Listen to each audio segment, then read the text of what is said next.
Gold trusted gold buyers మీరు తాకట్టు పెట్టిన బంగారాన్ని విడిపించి ఈ రోజు ఉన్న మార్కెట్ ధరకు కొనబడను.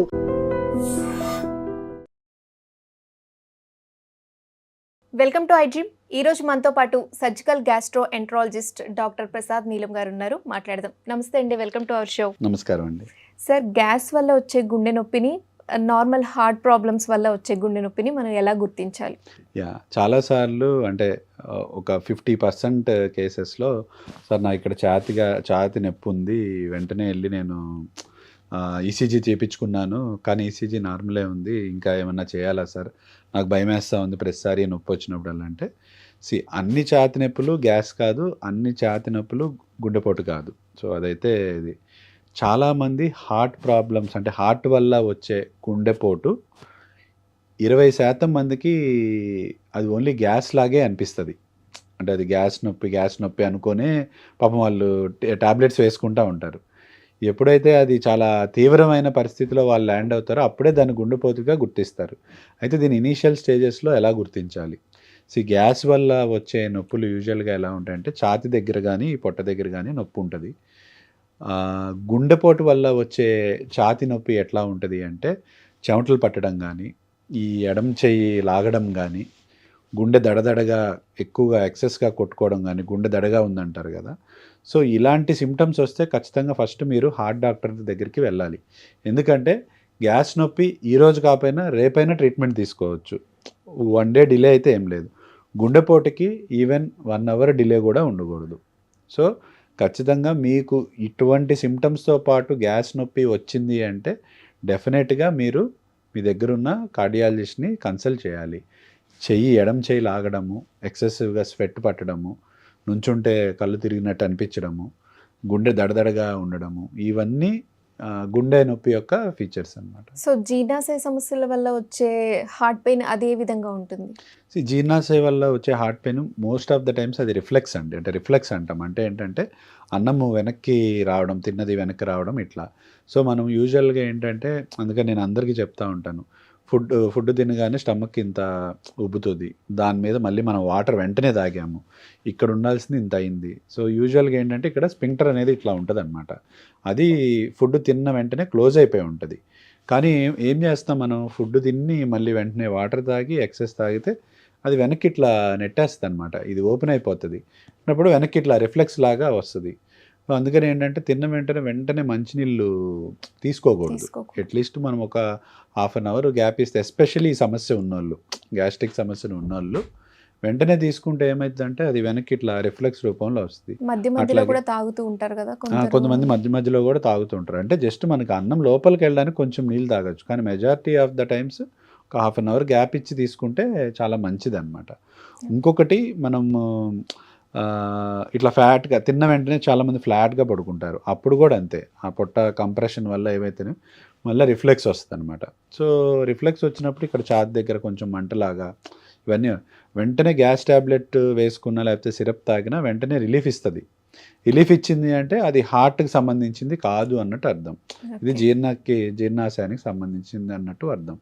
సో వాళ్ళు కొన్ని మాడిఫికేషన్స్ చేసుకోవాలి. తిన్న వెంటనే ఎక్కువ వాటర్ తాగకుండా లెఫ్ట్ సైడ్ తిరిగి, అంటే ఒక పక్క తిరిగి పడుకోవడం, లెఫ్ట్ సైడ్ తిరిగి పడుకోవడం, ఫ్లాట్గా పడుకోకుండా అట్లీస్ట్ ఒక 2 దిండులు ఎత్తి పెట్టుకోవడం, ఇట్లాంటివి చేస్తే అంటే తిన్న వెంటనే పడుకోకుండా అట్లీస్ట్ ఒక 2-3 అవర్స్ గ్యాప్ ఇవ్వడం, 8 లోపలే తినేయడం. సో ఇట్లాంటి మాడిఫికేషన్స్ చేసుకుంటే ఈ సమస్యలు చాలా వరకు తగ్గుతాయి.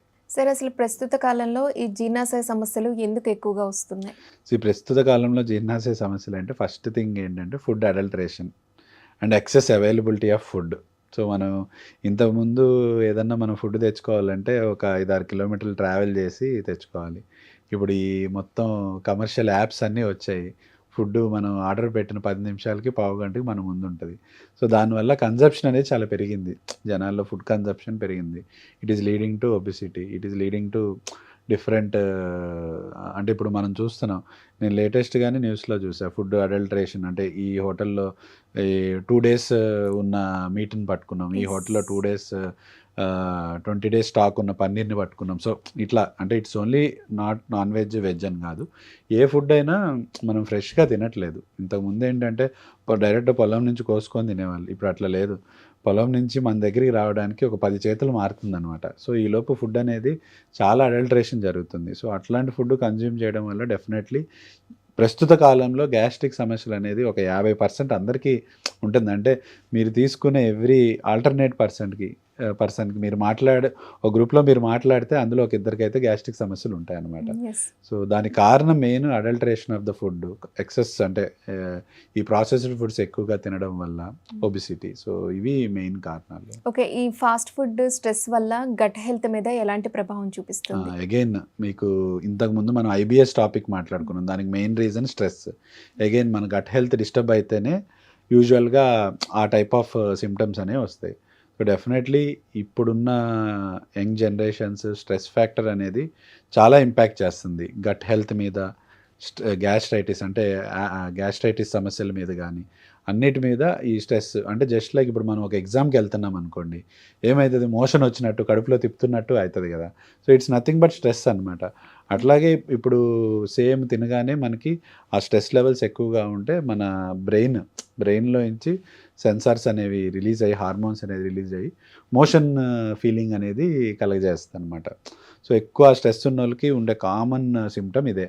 తినగానే మోషన్కి వెళ్ళాలనిపిస్తుంది, బయట ఎక్కడైనా తినాలంటే భయం వేస్తుంది. సో ఈ టైప్ ఆఫ్ కంఫర్టబుల్గా ఉండలేరు. సో డెఫినెట్లీ యూత్ మీద ఆ స్ట్రెస్ ఇంపాక్ట్ చాలా ఉంది. ఏంటంటే మనం డివేట్ చేసుకోవాలి. ఇంతకుముందు అంటే ఎవ్రీవన్ ఏదో ఒక స్పోర్ట్ ఆడేవాళ్ళు. ఇప్పుడు ఏంటంటే అంతా ఫోన్లు ఇవి వచ్చేసరికి ఫిజికల్ యాక్టివిటీ అనేది తగ్గిపోతుంది. సో వీ షుడ్ డివేట్ అవర్ మైండ్, సమ్ యోగానో ఏదైనా గేమ్ ఏదో ఒకటి ఆడుకుంటూ ఉంటే ఆ స్ట్రెస్ ఫ్యాక్టర్స్ అనేవి స్లోగా తగ్గుతూ ఉంటాయి. ఓకే, సో ఏ స్టేజ్లో ఉన్నప్పుడు, సమస్య ఎంత తీవ్రంగా ఉన్నప్పుడు రెగ్యులర్ చెకప్ అనేది అవసరం?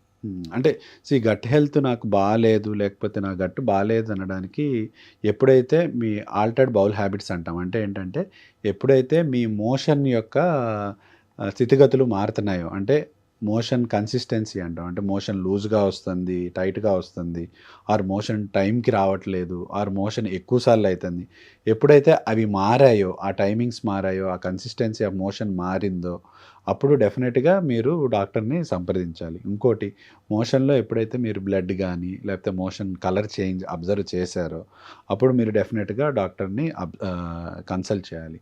రెండోది, ఎప్పుడైతే తినగానే నొప్పి వస్తుందో, మీకు కొంచెం తిన్నా సరే నాకు ఫుల్ అనిపిస్తుంది, నొప్పి వస్తుందంటే డెఫినెట్లీ మీరు స్పెషలిస్ట్ కన్సల్టేషన్ చేయాలి. సో ఇవన్నీ కొంచెం డేంజరస్ సైన్స్, అంటే సంథింగ్ ఏదో ఉంది అనడానికి. బట్ ఇవన్నీ చేసి నార్మల్ అంటే అగైన్ నేను చెప్పాను మీకు IBS స్ట్రెస్ ఓన్లీ, దాని ట్రీట్మెంట్ ఇక్కడే ఉంది, ఇక్కడ లేదు. సో జీర్ణాశయ సమస్యల గురించి, గాల్ బ్లాడర్స్ గురించి అండ్ ఎసిడిటీ గురించి, లివర్ గురించి, అన్నిటి గురించి మా డౌట్స్ అయితే క్లియర్ చేశారు. థ్యాంక్ యూ సో మచ్ అండి. థ్యాంక్ యూ అండి.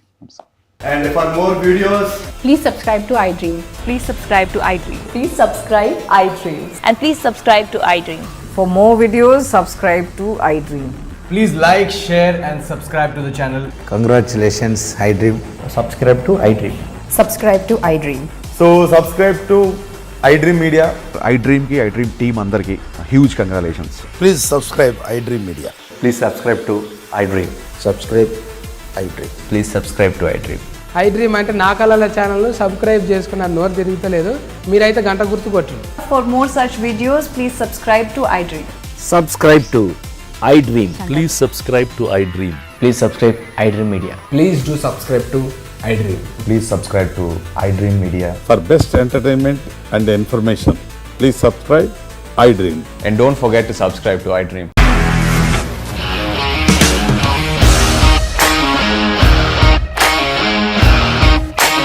ఇండస్ట్రీలో కమిట్మెంట్ ఇష్యూస్ వస్తే నీకు కూడా వచ్చినట్టు మార్నింగ్ తీసుకెళ్ళారంటే కొద్ది పడేస్తారు.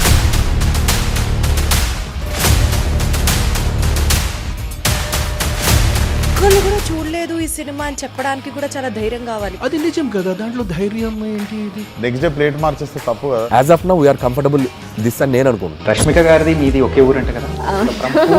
నీకు కోపం వచ్చిందంటే బాగా తిట్టేత్తరా? తిట్టేద్దామండి. నిజంగా గేమ్ ని ఎలా చేంజ్ చేయగలిగారు? APSFC వాళ్ళకి 6 నెలల్లో నేను 6 లక్షలు కట్టా. బిజినెస్ చేయాలనుకుంటే it is as difficult as riding a tiger.